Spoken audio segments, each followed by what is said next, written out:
राधे राधे आप सभी को।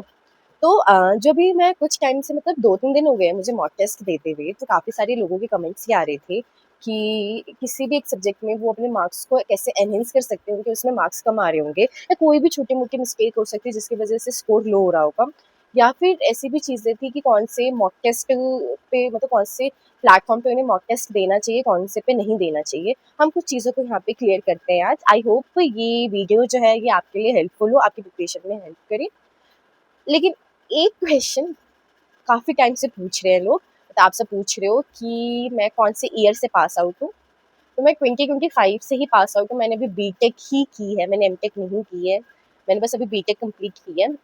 हाँ, मैं इससे पहले कॉर्पोरेट में थी। अभी मैं गवर्नमेंट जॉब की प्रिपरेशन कर रही हूँ और जो बाकी स्टोरी है इसके बीच में कि मैं कैसे कॉर्पोरेट से गवर्नमेंट जॉब पे शिफ्ट हुई, कैसे क्या सारा सिनेरियो हुआ। अगर मतलब पेपर क्लियर हो जाता है तब मैं आपके साथ शेयर करूँगी। अभी बहुत टाइम है उस चीज़ के लिए, तो ये चीज़ मैंने एक चीज़ क्लियर कर दी आपको। और कुछ बताना था। हाँ, एक और चीज़ है, हमारी वेबसाइट थोड़ी-सी सुंदर हो चुकी है, तो आप सब प्लीज़ एक बार चेक करना। मतलब सेम ही चीज़ है, बस उसका यूआई थोड़ा-सा अच्छा कर दिया गया है और तो थैंक्स आवर डेवलपर, मेहनत की है उन्होंने। तो ओके, ये सारी चीज़ थी। अच्छा, मुझे ना मॉक टेस्ट के बारे में पहले बात करनी थी। ज़्यादा चीज़ें हम यहाँ पे मतलब ज़्यादा वीडियो को लंबी नहीं करेंगे, हम कट टू कट सारी चीज़ों पे बात करते हैं। पहले मॉक टेस्ट के बारे में बात करनी थी। देखो, अभी तक ना मैं अड्डा 24/7 पे दे रही थी, ठीक है? और मैंने आज एक टेक्स्ट बुक पे भी दिया है। स्कोर तो मैंने आपके साथ शेयर कर ही दिए हैं पोस्ट पे। तो इन दोनों का ही मुझे बिट थोड़ा-सा ऐसा लगा कि अ, मतलब नॉट सो ईज़ी, मैं ईज़ी नहीं कहूँगी, आप अड्डा 24/7 का हल्का-सा ईज़ी कह सकते हो, बट ये भी ईज़ी नहीं है। देखो, प्रीलिम्स का लेवल है, दोनों में ही प्रीलिम्स का लेवल है, ठीक है? अगर ईज़ी होता तो मेरे इतने भी 74.5 मार्क्स नहीं आ रहे होते, ईज़ी होता तो फिर ज़्यादा ही जाता, है ना? तो वो वाली चीज़ है। आप इसको भी देखो, यहाँ पे क्या है, सिर्फ़ 5 ही मॉक टेस्ट मिलेंगे आपको, फुल लेंथ। टेक्स्ट बुक पे आपको 10 है, तो ये तो बस 15 ही हुए और अभी हमारे पास 1 मंथ का गैप है। मतलब अभी एग्ज़ैक्टली आज जब आपको वीडियो मिल रही होगी तो 29th ऑफ जुलाई होगी और हमारा एग्ज़ाम 29th ऑफ अगस्त को है। तो देखो, पैटर्न चेंज है ना? और हमें नहीं पता कि प्रीलिम्स का लेवल वो क्या रखने वाले हैं, किस टाइप के वो क्वेश्चन देने वाले हैं। तो बेटर है कि जितने ज़्यादा हम अलग-अलग प्लेटफ़ॉर्म से मॉक टेस्ट दे सकें, ताकि ईज़ी टू ईज़ी और उस लेवल पे, प्रीलिम्स लेवल पे जितना हार्ड टू हार्ड लेवल बन सकता है, वो सारी चीज़ें हम कर सकें। ओके। तो यहाँ पे क्या था, मैंने बता दिया कि अड्डा 24/7 से दिया मैंने, भी टेक्स्ट बुक से दिया है। और हाँ, आज ना मैंने गाइडली की वो ले ली है, टेस्ट सीरीज़ ले ली है। तो अब मैं सोच रही हूँ गाइडली की भी दो, गाइडली में भी आपके पास 10 सीरीज़ है। एक बार ये चीज़ कंप्लीट कर लूँ या फिर इनके 3-4 मैं टेस्ट मतलब मॉक टेस्ट दे दूँ, देन मैं ऑलिव बोर्ड का मतलब टेस्ट सीरीज़ परचेज़ करने का सोच रही हूँ। एकदम से सारी लेने के बाद भी कोई फ़ायदा नहीं है। एक बार धीरे-धीरे कंप्लीट करते हैं और फिर देन देंगे। देने तो देखो है ही है। मुश्किल से आईबीपीएस एसओ के लिए हमारे पास 3-4 प्लेटफ़ॉर्म है जहाँ पे आपको टेस्ट सीरीज़ मिल जाएँगी और आपको ऐसे स्पीड ग्रिल वगैरह भी बहुत कम मिलेंगे, ऐसे अगर सेक्शनल मॉक देते हो। तो कोशिश करो जितने ज़्यादा दे सको उतना ज़्यादा बेटर है। एक मेरा ये सजेशन था, अगर आपको देना है इस तरीके से तो आप दे सकते हो। मतलब अगर आप सिर्फ़ ऑलिव बोर्ड के साथ जाना चाहते हो तो इट्स अप टू यू यार। देखो, इसमें ना मैं फ़ोर्स नहीं कर सकती। मेरा सजेशन ये है कि जितना आप मॉक टेस्ट लगा सको उतना लगाओ। मेबी ऐसा हो सकता है कि टेक्स्ट बुक के आप दो तो उसमें आपके 10 में से 6 में स्कोर अच्छे ना आए, 4 में ही आए। तो वो चीज़ आप किसी और प्लेटफ़ॉर्म पे वो मिस्टेक आप कवर कर सकते हो। कुछ ऐसा भी हो सकता है, कुछ टॉपिक अगर 24/7 में कवर किए गए हों लेकिन वो टेक्स्ट बुक और गाइडली के मॉक टेस्ट सीरीज़ में नहीं हो। तो बस यही एक वे है कि हम अलग-अलग प्लेटफ़ॉर्म से क्वेश्चन्स को करें, ताकि एक हम क्वेश्चन्स को ज़्यादा अटेम्प्ट भी कर लें और दूसरी चीज़ ये है कि हमें पता चल जाए कि किस टाइप के क्वेश्चन्स बन सकते हैं। दैट्स इट, और कुछ नहीं है इसमें। हाँ, तो एक चीज़ और करने वाली हूँ कि जो टू डू लिस्ट है उसकी ना मैं आप एक शॉर्ट वीडियो बना दिया करूँगी, हर रोज़ शॉर्ट्स बना दिया करूँगी। वहाँ पे मैं टू डू लिस्ट अपनी शेयर कर दिया करूँगी आप सबके साथ, तो वहाँ पे आप देख सकते हो जिनको भी प्रॉब्लम आ रही है। और मेनली वो लोग जो सीआईएल के भी एग्ज़ाम के लिए इस बार अपीयर हो रहे हैं और आईबीपीएस एसओ के लिए भी, क्योंकि अब बिट डिफरेंस तो देखो है, ये चीज़ तो है। मैंने मॉक टेस्ट दे के देखा है, मुझे पता चला है कि काफ़ी डिफरेंस है इस चीज़ में, तो वो चीज़ है, ठीक है? अब चलो ये करते हैं। देखो, इसमें ये जो वीडियो बनाने का मोटिव है ना आज क्या है बेसिकली, कि मान लो कुछ टॉपिक ऐसे हैं जो इंग्लिश में पूछे जाते हैं आईबीपीएस एसओ में, ओके? एंड उन टॉपिक में आपको प्रॉब्लम आ रही है, तो मैं बस ट्राई करूंगी कि उस टॉपिक को आप कहाँ से कवर कर सकते हो, किस तरीके से आप उन क्वेश्चंस को टैकल करो एग्जाम में। मतलब एक मैं अपनी हल्की फुल्की से अप्रोच भी बता दूंगी, नॉट सो अप्रोच। देखो, अप्रोच ना हर मॉक टेस्ट को देख के, मतलब ये कह लो हर टेस्ट को देख के ना चेंज हो जाती है ऑटोमेटिकली। वो आपके प्रेजेंस ऑफ माइंड पे डिपेंड करता है और आपने कितनी टेस्ट दिए हैं, कितने क्वेश्चंस उस लेवल के किए हैं, उस चीज़ पे डिपेंड करता है। ओके, तो बस आई जस्ट ट्राई कि हम बस उन टॉपिक्स को कवर कर सके कि हमें वो टॉपिक में अगर प्रॉब्लम है तो हम उस टॉपिक को कहाँ से कवर कर सकते हैं। ओके, जैसे देखो इंग्लिश में बात करते हैं, अभी ना 1 महीने का टाइम है। अब लोग कह रहे होंगे कि मुझे ना जो ऐसे आते हैं ना रीडिंग कम्प्रीहेंशन होते हैं या फिर आपके ऐसे पैरा जंबल्स आ जाते हैं, मतलब अभी पैरा जंबल्स रहने देते हैं, वैसे वाले सेंटेंस आ जाते हैं ना जिनमें हमें वर्ड्स को शफल करना होता है। ABCD EF वर्ड्स दिए होते हैं और इसमें हमें बताना होता है कि एक्यूरेट वर्ड कहाँ पे आएगा। आप क्या करो अभी से, आज से ना, मतलब जब आप ये वीडियो देख रहे हो, आज 29 जुलाई को ये पोस्ट हो जाएगी, आप 20 to 25 वोकैब ना, और जो बहुत कॉमन वोकैब है उनको करना स्टार्ट करो। अब करोगे कैसे, जैसे ब्लैक बुक में है काफ़ी सारी वोकैब है, और इवन ना टीचर्स काफ़ी अलग-अलग टीचर्स होंगे जो वोकैब करा रहे होंगे, उनकी वीडियो देखो। बहुत कॉमन जो वर्ड होते हैं ना वो पूछा जाएगा। जैसे मान लो पूछा गया आपसे इम्पीड का मीनिंग पूछ लिया या उसका अपोजिट पूछ लिया, मान लो हॉस्टाइल पूछ लिया, क्योंकि ऐसे कुछ-कुछ वर्ड्स तो आपको ऐसे लगेगा मैंने सुना। इंडिस्पेंसिबल पूछ लिया मान लो, आपने बहुत जगहों पे सुना होगा इस वर्ड को, लेकिन जब एग्जाम टाइम पे बैठोगे ना तो आपको ना बहुत ऐसे मतलब डाउट फील होगा कि इसका मीनिंग क्या होता है, क्योंकि हमने कभी फोकस नहीं किया उन वर्ड्स पे। ठीक है, हमने सोचा अच्छा ठीक है आता है, लेट्स गो। बट वो चीज़ प्रॉब्लम करेगी आपको, तो आप इस चीज़ पे काम कर लेना। आप जो भी नॉर्मल जो वीडियो टीचर्स बना रहे होंगे ना कि वो कैब वाली चीज़ों पे, उस चीज़ पे एक बार गो थ्रू करना, और आज से ये चीज़ प्रैक्टिस में डालो कि हर रोज़ 20 से 25 मिनिमम 15 टू 20 मिनट्स लगेंगे। ये भी बहुत ज़्यादा मैंने बता दिया वो कैब को करने के लिए। और एक बार ना जैसे आपका दिन खत्म हो ना, तो at the end of the day एक बार रिवाइज कर लेना बस। ओके, देखना लास्ट तक आपको काफ़ी बेनिफिट फील होगा। देन वैसे ही ना 10 टू 15 आइडेंटिस करने की कोशिश करो, क्योंकि डायरेक्ट ये ना मतलब रीडिंग कम्प्रीहेंशन में एक आध आ जाते हैं। ओके, ये वाली चीज़ तो करनी करनी ये ना हर रोज का काम है आपको, मतलब ये टू डू लिस्ट में तो आपके होना ही चाहिए। ओके, और देखो और मुझे क्या बताना था, पैरा जंबल्स का बताना था कि जैसे आपको एरर डिटेक्शन वगैरह दिया होता है, ये चीज़ आप कैसे करोगे करेक्ट। और ना काफ़ी लोगों को प्रॉब्लम आ रही होगी, क्योंकि मुझे खुद प्रॉब्लम आ रही थी, इवन आ भी रही है अभी भी। कोई भी परफेक्ट नहीं है, मैं तो बिल्कुल ही नहीं हूँ। मैं तो इतनी गलतियाँ करती हूँ क्या ही बताऊँ। देखो एरर डिटेक्शन में आप क्या कर सकते हो, निमिषा मैम की 120 रूल्स ऑफ ग्रामर की वीडियो है। ओके, तो इसमें ना ये आई गेस 12 आवर की है। अगर आप 2-2 आवर करके भी डिवाइड करोगे तो आप 6 दिन में आराम से कर लोगे। और मैम की ना ये बुक है, तो मैं रिकमेंड करूँगी कि आप वो सब चीज़ें लिखने की जगह बुक मँगा लो, वीडियो करते जाओ, देखते जाओ और बुक को सॉल्व करते जाओ, ठीक है? उससे होगा क्या कि जो आप लिखने में टाइम इन्वेस्ट करोगे, वहाँ पे आप क्वेश्चन कर लोगे उस टाइम में, ठीक है? और आपकी वो चीज़ें ना ज़्यादा ईज़ी हो जाएगा कि उनको लिखो, उसमें ज़्यादा टाइम लग जाएगा आपको उस वीडियो को कंप्लीट करने में, तो आप बुक मँगा लो। मैंने भी अभी बुक मँगाई है, आई गेस आज या कल में आ जाएगी।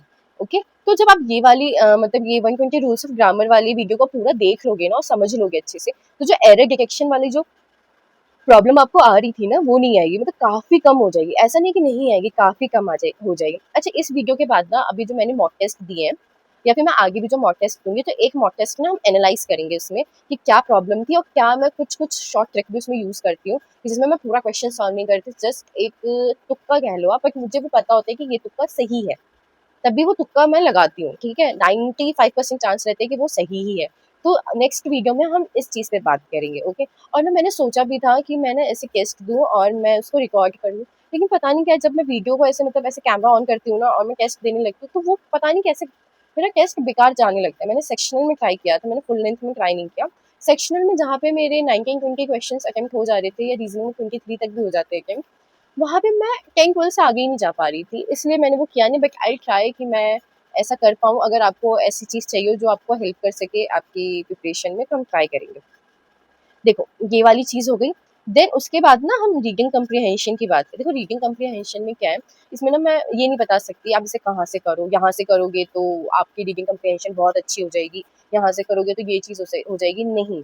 इसमें पूरा जो आपका मतलब जो गेम है ना वो टाइम पे इन्वेस्ट करता है मेरे हिसाब से। देखो मैं क्या करती हूँ रीडिंग कम्प्रीहेंशन के टाइम पे, एक मतलब 2 टाइप से रीडिंग कम्प्रीहेंशन आते हैं, मतलब नंबर ऑफ क्वेश्चंस के बेसिस पे मैं कह रही हूँ। एक रीडिंग कम्प्रीहेंशन पे आपके 6 टू 8 क्वेश्चंस आते हैं।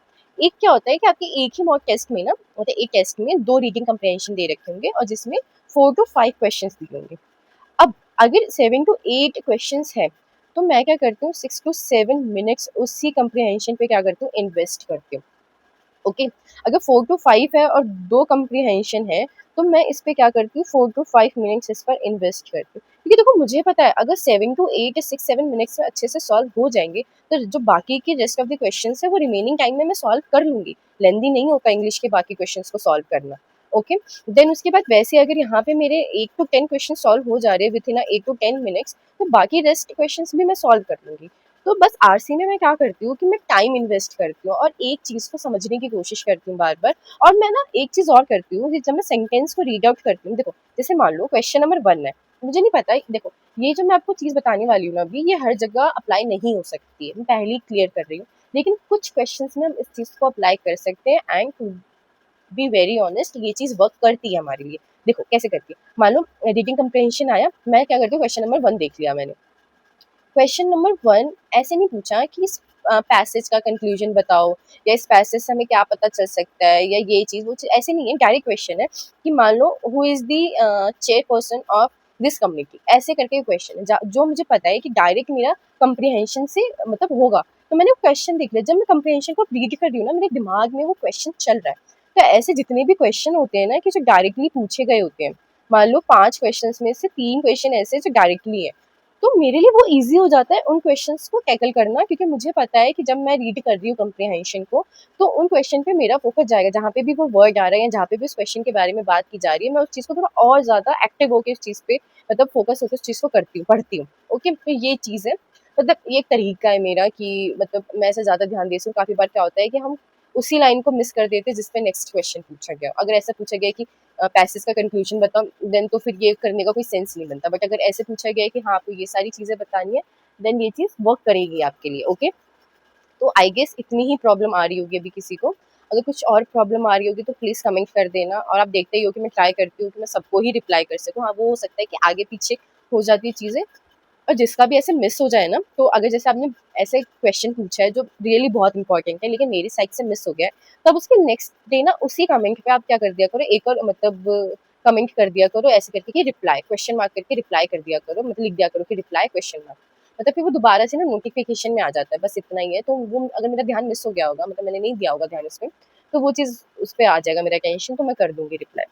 बाकी मैं एक आध वीडियो आगे पीछे करके भी मैं देख लेती हूँ कि पुरानी किसी वीडियो पे तो कोई कमेंट नहीं है। ओके, इंग्लिश में इतना ही था, और अगर मुझे कुछ और अच्छी चीज़ मिलती है ना तो मैं शेयर कर दूंगी आपके साथ, या कुछ और चीज़ मुझे बतानी होगी। तो इंग्लिश यही है मेनली ना, कि आप कुछ भी कर रहे हो इंग्लिश में और वो चीज़ आपको पढ़ने में, मतलब जब आप रीड कर रहे हो उसको, वो चीज़ आपको सही लग रही है, तो मेनली वो इंट्यूशन पे भी वर्क करता है कभी कभी। आप इंग्लिश में सारे रूल्स को नहीं समझ के कर सकते हो, क्योंकि we are not the teachers, we are just experience. तो वो वाली चीज़ तो है। तो बस ट्राई करना कि 12 to 15 मार्क्स आप ग्रैब कर सको इंग्लिश से। वैसे मुझे कभी कभी ये ज़्यादा भी लगते हैं, क्योंकि वेरी ऑनेस्ट, ठीक है, मतलब इंग्लिश एक ऐसा सब्जेक्ट है, उसका मूड हुआ तो वो मार्क्स देगा हमें, नहीं हुआ तो नहीं देगा। देखो रीजनिंग में ना, मैं बताती हूँ, रीजनिंग में भी ना आपके कुछ आपकी चीज़ें हो सकती हैं। देखो जैसे मैं क्या कहना चाहती हूँ कि मान लो पजल्स है, मैंने पजल्स के लिए बताया भी आपको कि स्मृति मैम को प्लीज़ फॉलो करो, जो मैम अभी वीडियोस करवा रही हैं वो कंप्लीट हो चुकी है मैम के, आई गेस 4 से 5 वीडियो है। एंड देन उसके बाद जो मैम ने पजल सेट दे रखा है वो करो, और जो मैम का वो 21 रुपीज़ का आई गेस पेड बैच है वो भी कर लो आप, अगर जिसको करना है। मैंने अभी नहीं लिया है, मेरी अभी वही पजल सेट कंप्लीट नहीं हुआ है, तो वो चीज़ कर लो। लेकिन ना पजल्स में भी ना आपके पास कैटेगरी होती है। देखो जैसे अगर पजल्स में मैं बात करूँ ना, मतलब अगर मैं बात करूँ ब्लड रिलेशन की, मुझे पता है मुझसे ये वाले क्वेश्चन नहीं होने वाले, मुझे बहुत टाइम लगता है, मुझसे ये बहुत ईजिली नहीं होते। बहुत लोग होते हैं जो 1 मिनट में से सॉल्व कर देते, लेकिन I am not that person. तो मैं क्या करती हूँ, अगर मुझे ब्लड रिलेशन के क्वेश्चन दिखे ना जो ऑलमोस्ट 2 से 3 मार्क्स के आते हैं, रेयरली होता है कि 4 से 5 मार्क्स में पूछ लिए जाए, मतलब 4-5 क्वेश्चन पूछ लिए जाए, मैं क्या करती हूँ ब्लड रिलेशन को स्किप करती हूँ। मैं बाकी पजल्स को बनाने का ट्राई करती हूँ, अगर उसमें एक वेरिएबल है तो भी और दो है वेरिएबल तो भी, क्योंकि मुझे वो ब्लड रिलेशन से ज़्यादा ईजी लगते हैं, तो मैं वो करती हूँ। अगर आपको ये चीज़ सीखनी है कि आप पजल्स कैसे बना सकते हो, तो प्लीज़ स्मृति मैम की वीडियोस देख लो, मैम ने बहुत अच्छे से करवाया है, काफ़ी आपको हेल्प मिलेगी। और अगर आपको लगता है कि मैम ने क्या ही करवाया और कितने क्वेश्चंस करवाए, तो मैं खुद दिखाती हूँ आपको। ये मेरी कॉपी अभी मैंने ली थी, जस्ट कब ली थी मैंने नहीं लिख सकता इस पे, आई गेस 1 हफ्ता ही हुआ होगा। तो इस पे ऑलमोस्ट जितने भी मैम ने पजल्स करवाए हैं ना, वो आपको देखो सब पजल्स दिख जाएंगे यहाँ पे। तो मैंने खुद सारे पजल्स किए हैं मैम के, to be very honest, speed में भी एनहेंसमेंट हुई है और काफ़ी सारे टॉपिक्स भी क्लियर हुए हैं। ओके, तो प्लीज़ आप करना इसको। ब्लड, जैसे मैंने बताया कि मुझे ब्लड रिलेशन नहीं आता, तो काफ़ी लोगों को होगा कि डायरेक्शन वाले में प्रॉब्लम होती होगी, जिसमें बोला जाता होगा some are in north and some are in south, या फिर वो जो पैरेलल रोज वाली चीज़ें दी जाती है उसमें प्रॉब्लम होती होगी। तो आपके ऊपर है, आपको कौन सा स्किप करना है, कौन सा अटेम्प्ट करना है, ठीक है। देन उसके बाद अगर आप रीजनिंग में बात करते हो ना, रीजनिंग में अगर बात करोगे तो एक सिलोगिज्म है, उस पे क्वेश्चन आते हैं जिसमें बच्चों को प्रॉब्लम हो सकती है। तो आप क्या करो, शुभम सर है, हाँ शुभम सर है, अड्डा 24/7 पे उन्होंने ना काफ़ी अच्छे तरीके से, मतलब क्लियर वे में बता रखा है कि इन क्वेश्चंस को हम कैसे टैकल कर सकते हैं। तो आप इनकी वीडियोस देख सकते हो। देखो, मुझे जहाँ तक लग रहा है ना कि जिन जिन टॉपिक में प्रॉब्लम हो सकती है, तो मैं वो सारे टॉपिक बताने की कोशिश कर रही हूँ। अगर आपको लगे कि मुझे इस वाले टॉपिक में भी प्रॉब्लम है, तो आप कमेंट कर देना, मैं वहीं पर रिजॉल्व कर दूँ, मतलब मैं बता दूंगी क्या कहाँ से वो चीज़ कर सकते हो, ठीक कर सकते हो, कौन से सोर्स है उसके लिए, ठीक है। सोलोगिज्म हो गया। और हाँ, और आपके आ जाते हैं स्टेटमेंट वाले क्वेश्चंस आ जाते हैं, है ना, जिसमें कंक्लूजन वगैरह का रहते हैं। वैसे तो ये वाले अलग होते हैं, ये वाले अलग होते हैं। जैसे दिया होता है ना स्टेटमेंट 1 ये है, तो इसके मतलब कंक्लूजन में क्या मतलब समझ जाओ, ये वैसे वाले हो जाते हैं ना, स्टेटमेंट्स दिए रहते हैं, वो वाली चीज़ रहती है इसमें, ठीक है। स्टेटमेंट इन द सेंस ऐसे दिया जाता है कि इन्फोर्ड बताओ कि ये चीज़ हो सकती है कि नहीं हो सकती, इसमें क्या बता सकते हैं, वो वाली चीज़ें होती हैं। तो इसके लिए तो जितने ज़्यादा क्वेश्चंस लगाओ उतना ही अच्छा है, इसमें ऐसा इतना ज़्यादा कुछ है नहीं। और रीजनिंग में अगर हम और बात करें तो रीजनिंग में और क्या चीज़ें हो सकती हैं, आई गेस रीजनिंग में इतना ही है। पजल्स का आता है, सिलोगिज्म का होता है, और तो आई डोंट थिंक सो कोई ऐसी चीज़ है। डायरेक्शन डिस्टेंस वाला सब इसी में ही कवर हो जाता है आपका। काइंड ऑफ पजल्स में ले लो, जैसे देखो डायरेक्शन डिटेल, देखो डायरेक्शन वाले जो क्वेश्चंस होते हैं ना, डायरेक्शन एंड डिस्टेंस जिसमें गिवन होता है, तो ये भी एक ईजी टॉपिक है कवर करने के लिए। आप ये अड्डा 24/7 से देख लो, वहाँ पे अच्छे से इसको कवर कर रखा है, ठीक है। और तो रीजनिंग में नहीं होगी किसी को प्रॉब्लम, मुझे नहीं लगता रीजनिंग में किसी को भी प्रॉब्लम होगी। बस ये हो सकता है कि आप किसी पजल में फंस गए तो वहाँ पे आपका टाइम ज़्यादा इन्वेस्ट हो गया, तो वही वाली चीज़ है। बस इतना ही रीजनिंग में, और मुझे अभी याद नहीं आ रहा, कुछ याद आता है तो मैं आपको बताती हूँ। देन क्वांट्स, जिसमें बहुतों को प्रॉब्लम होगी आई गेस सो, ठीक है। क्वांट्स में स्पीड की प्रॉब्लम, सबसे पहले स्पीड की बात करते हैं। आपको स्पीड की प्रॉब्लम होगी। देखो, स्पीड को इंक्रीज करने के लिए ना टेबल तो आनी चाहिए, टेबल आनी चाहिए, आपको स्क्वायर पता होनी चाहिए, आपको क्यूब पता होनी चाहिए, आपको परसेंटेज और जो आपका रेशियो होता है ना, इसका रिलेशन पता होना चाहिए। परसेंटेज टू आप रेशियो कैसे जा सकते हो, या रेशियो से परसेंटेज कैसे जा सकते हो। जैसे मैंने बोला, मान लो 1 बाय, मैंने ऐसे बोला, मान लो 16.67% ऑफ 6, ऐसे करके मैंने बोला। अब बहुत लोग क्या बोलेंगे, मैं तो वहाँ सॉल्व कर लूंगा, तो वो सॉल्व करने का ना नहीं है टाइम इतना हमारे पास। अब जिसको पता है 16.67 कितना होता है, कितना होता है 16.67, आई गेस 1/6 होता है, मल्टीप्लाई 6, तो वैल्यू डायरेक्ट क्या आ गई 1। मतलब मैंने बहुत ईजी वे मतलब क्वेश्चन लिया है।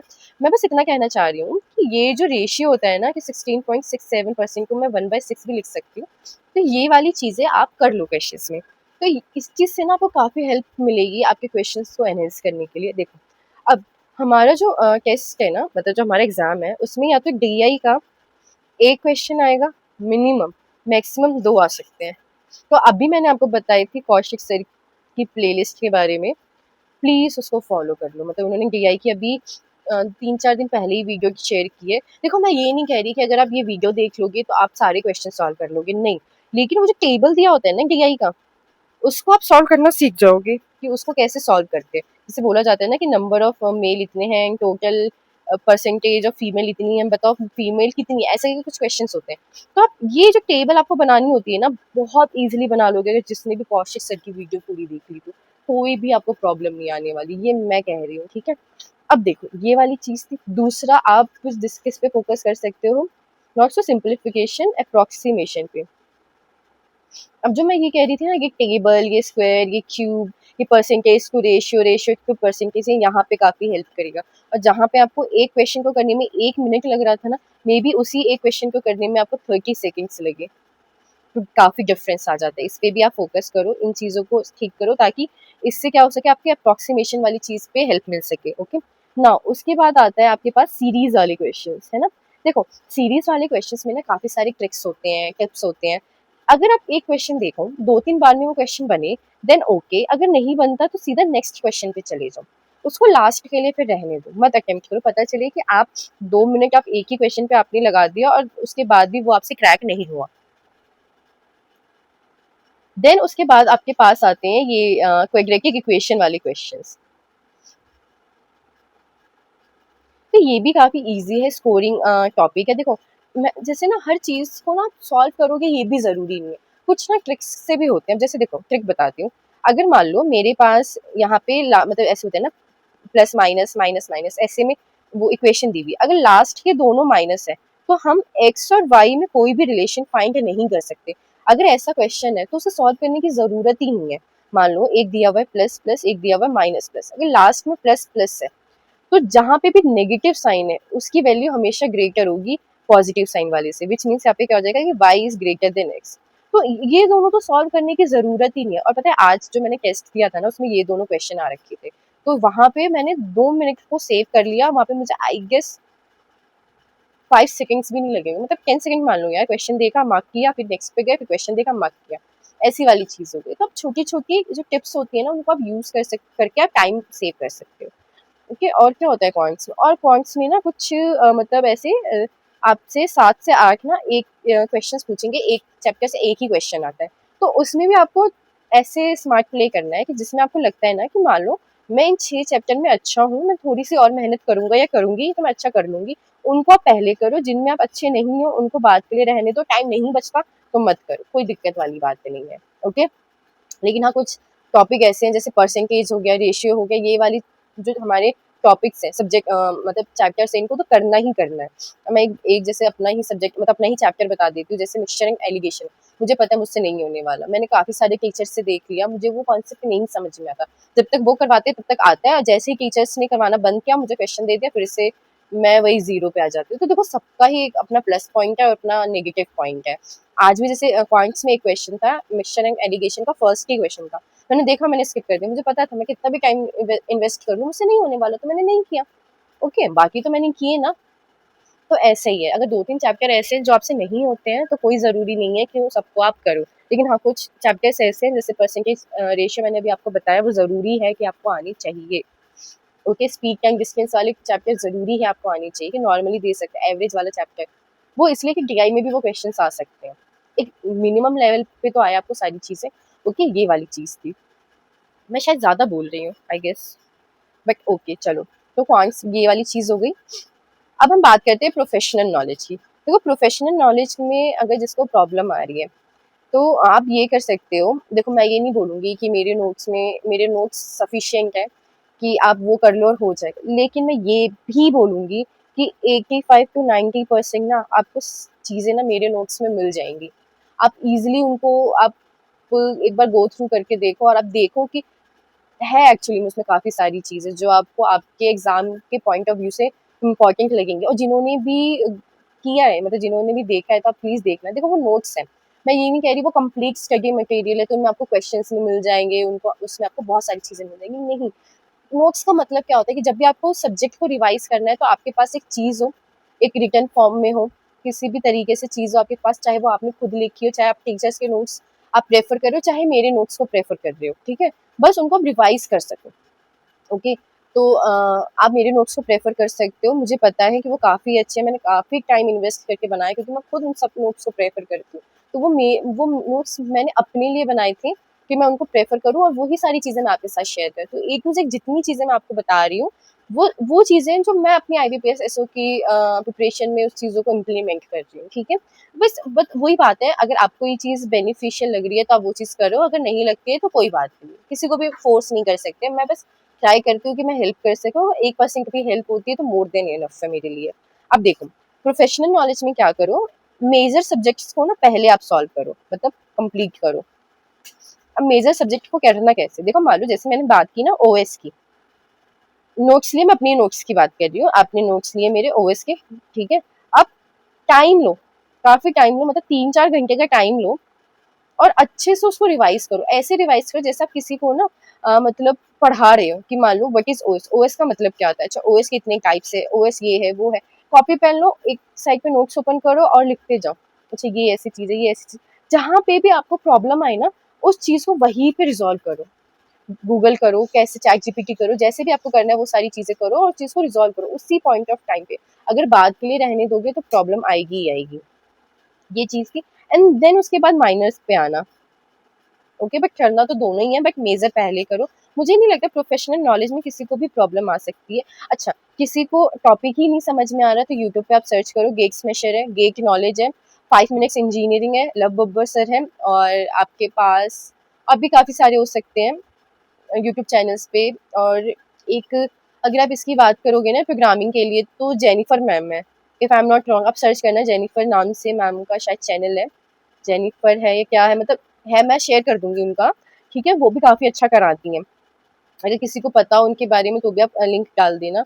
मैं एकदम, मेरे दिमाग में नाम नहीं आ रहा उनका, तो वो भी काफ़ी अच्छा प्रोग्रामिंग लैंग्वेज करवाती हैं आपको, तो वहाँ से करना। ओके, तो और तो कुछ नहीं है। हाँ, मैंने ये चीज़ और देखी है कि जो हमारी आईबीपीएस एसओ की जो प्रोग्राम मतलब प्रोफेशनल नॉलेज है ना, उसका लेवल मतलब ऐसा है, ज़्यादा थ्योरी बेस है। न्यूमेरिकल तो आज एक क्वेश्चन था, बैंकर्स एल्गोरिथम पे था मॉक टेस्ट में, तो मैंने ही नहीं कर रखा था तो मैंने स्किप कर दिया। तो थ्योरी बेस है, तो थ्योरी बेस के लिए आप ज़्यादातर वही चीज़ें, जितने भी नोट्स वगैरह हैं या यूट्यूब चैनल है ना, आप उनको एक बार फॉलो कर लो तो वो चीज़ें हो जाएंगी। अच्छा, मैं ना आज या फिर कल तक ना सीओए के भी नोट्स मैं शेयर करने वाली हूँ वेबसाइट पे, तो आप ये चीज़ भी देख सकते हो। अगर जिसको भी सीओए के नोट्स चाहिए तो वो आप वहाँ से परचेज कर लेना। तो ये सारी चीज़ें थी जो मुझे बतानी थी आपको। आई होप इससे आपकी हेल्प हो पाएगी। प्रोफेशनल नॉलेज का देखो, अगेन मैं दोबारा से कह रही हूँ, आप ना एक बार दो बार ना गो थ्रू करो नोट्स को, ठीक है? चाहे वो आपके नोट्स हो या किसी और के नोट्स हो या जहाँ से भी आप कर रहे हो, उसको ना जो भी चीज़ें कंटेंट है, एक बार, दो बार, 3 बार गो थ्रू करो। देखो मेरे नोट्स में ना आपको ये चीज़ मिल जाएगी कि कंपैरिज़न जहाँ पे हो रहा है, कंपैरिज़न है। एक अच्छी तरीके से चीज़ों को जहाँ पे एलोब्रेट करना है, वहाँ पे किया गया है। सारी चीज़ों को कवर करने की कोशिश की गई है। बट अगर आपके पास पहले से नोट्स हैं, आप उनको भी प्रेफ़र करो। बट हाँ, ये चीज़ करो कि अगर आपको ओएस जैसे सब्जेक्ट में प्रॉब्लम आ रही है, तो आप 1 बार, 2 बार, 3 बार उसको रिवाइज़ करो। ताकि फर्स्ट गो में अगर 10% आपका सिलेबस कवर हुआ, आपके माइंड में सेट हुआ, तो नेक्स्ट गो में जाओगे तो 20 नहीं होगा, वो 30 या 40% हो जाएगा। अगर थर्ड गो में जाओगे तो 60-70% पे आ जाएंगी वो चीज़ें। ओके, तो आई होप ये चीज़ आपको हेल्प करेगी। और हाँ, ट्राई करो, कैसे भी मार्क्स आ रहे हो, अच्छे आ रहे हो, बुरे आ रहे हो, ट्राई करो कि आप हर रोज़ एक मॉक टेस्ट दो। हर रोज़ नहीं तो 2 दिन का गैप ले लो। आज दिया, 2 दिन के बाद फिर एक और दीजिए, क्योंकि जब लास्ट में आएँगे तब हम ऐसा कर लेंगे कि हर रोज़ एक-एक मॉक टेस्ट देंगे। तो प्लीज़ मॉक टेस्ट दो। मॉक टेस्ट देने के बाद क्या होता है, काफ़ी बार आपको पता चलता है कि किस टॉपिक में या किस सब्जेक्ट में आपको ज़्यादा प्रॉब्लम आ रही है। Okay? So thank you and all the very best. अब बस 1 महीना ही बचा है हमारे पास, तो हमें बिल्कुल भी टाइम वेस्ट नहीं करना है। हम अच्छे से प्रॉपर वे में अपने टाइम को यूटिलाइज़ करेंगे, क्योंकि लास्ट के दिनों में भी काफ़ी सारी चीज़ें चेंज की जा सकती है, अगर हम कुछ-कुछ अच्छी चीज़ों को या जो भी हमारी प्रॉब्लम है उनको दूर कर ले, ये सारी चीज़ें कर ले। Okay, so thank you so much. Okay, bye-bye.